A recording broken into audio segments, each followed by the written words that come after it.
Welcome to McPlum, simple solutions served daily. You start by confirming tank volume and water readings because dosing is proportional. Once you know liters or gallons, you prevent overdosing. Measure temperature and pH quickly, then shake the API tap water conditioner to mix active agents. Add the calculated first dose directly to the aquarium or to a separate bucket if doing a water change. Make sure to distribute evenly. This neutralizes chlorine, chloramine, and binds heavy metals, so fish remain unstressed. Once done with the initial application, continue by treating any new water before it enters the tank to avoid sudden chemical shocks. Mix the labeled dose into replacement water in a bucket. This conditions the water for chlorine and chloramine breakdown and prevents metal toxicity.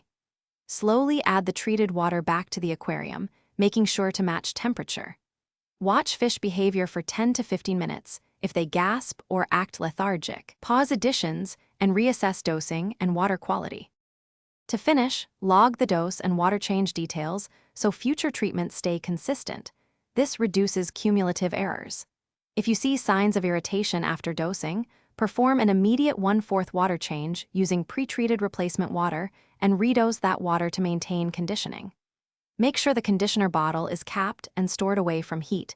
Contamination or expired product can reduce effectiveness. If problems persist, test for ammonia or nitrite. Those require different corrective actions than the conditioner provides.